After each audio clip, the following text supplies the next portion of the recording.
बिहार में दोनों गठबंधनों ने एग्जिट पोल को खारिज करके अपनी अपनी जीत का दावा किया है। बीजेपी ने दावा किया है कि त्रिशंकु विधानसभा की नौबत नहीं आएगी, एनडीए पूर्ण बहुमत से सत्ता में लौटेगी। मेरा मानना है कि हम लोग आराम से एनडीए सरकार बना लेगी, हम अपने बहुमत के आंकड़े को पार कर जाएंगे।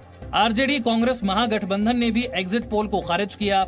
आरजेडी ने कहा कि चुनाव में मुख्यमंत्री नीतीश कुमार के खिलाफ लहर साफ दिखी और इसका पूरा फायदा आरजेडी कांग्रेस को मिलना तय है। बिहार चुनाव के तीसरे चरण में आज सबसे ज्यादा वोटिंग हुई। आज 78 सीटों पर 57% से ज्यादा वोट पड़े। पहले दौर में 71 सीटों पर 55.68%, दूसरे चरण में 94 सीटों पर 54.89% वोटिंग हुई। बिहार विधानसभा चुनाव के तीसरे चरण की वोटिंग के साथ एग्जिट पोल के अनुमान आ गए हैं।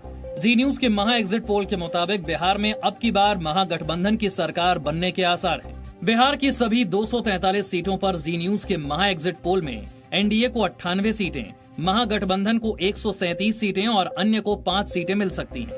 बिहार चुनाव पर अलग अलग एग्जिट पोल में भी महागठबंधन आगे दिख रहा है। एबीपी न्यूज सी वोटर के एग्जिट पोल में एनडीए को 116, महागठबंधन को 119 सीटें मिल सकती हैं। रिपब्लिक जन की बात के एग्जिट पोल में एनडीए को 104 और महागठबंधन को 128 सीटें मिलने का अनुमान है।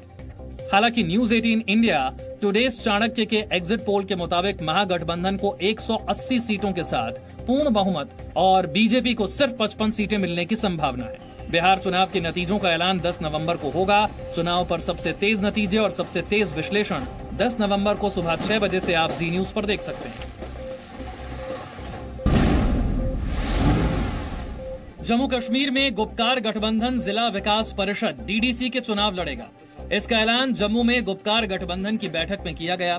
गठबंधन ने कहा कि इससे अनुच्छेद 370 की बहाली की मांग तेज होगी। हमने कश्मीर में तय कर दिया था कि जब तक हम अपने जम्मू के भाइयों से बात नहीं करते, आज की जो मीटिंग हुई, इसके अलावा हमने हमारी इंटरेक्शन हुई टेलीफोन पर, हर पार्टी ने अपने लोगों से बात की, उसके बाद हम डिसीजन लेंगे। We will fight these elections United.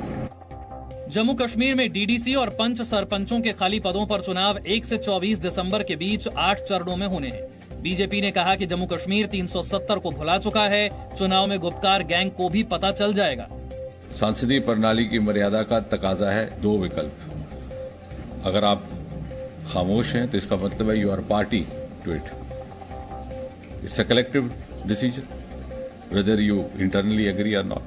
अगर नहीं है तो कम से कम त्याग पत्र दे देते। So you can not be allowed to have cake and eat it too. इस बीच जम्मू कश्मीर पैंथर्स पार्टी ने गुपकार गठबंधन के नेताओं से मुलाकात करने पर प्रोफेसर भीम सिंह को आज पार्टी के संरक्षक पद से हटा दिया। हालांकि भीम सिंह पैंथर्स पार्टी के सदस्य बने रहेंगे।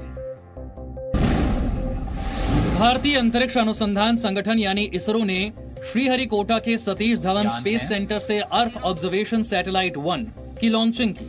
ये रडार इमेजिंग सैटेलाइट है। PSLV C-49 रॉकेट के जरिए देश के EOS-1 के साथ ही 9 विदेशी उपग्रह भी भेजे गए। लॉन्चिंग में तय समय से 10 मिनट की देरी हुई। रडार इमेजिंग सैटेलाइट से मिलिट्री सर्विलांस यानी आसमान से देश की सीमाओं पर नजर रखने में मदद मिलेगी।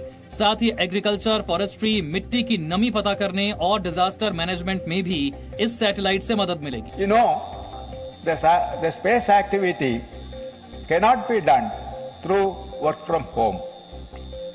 Each and every one has to be available. Then only the activities will go. Today's success mainly because of the hard work given by the employees of Team ISRO. प्रधानमंत्री मोदी ने ट्वीट कर इसरो को बधाई दी है। उन्होंने कहा है कि कोविड-19 के समय में हमारे वैज्ञानिकों ने समय सीमा में इस मिशन को पूरा करने के लिए कई बाधाओं को पार कर लिया।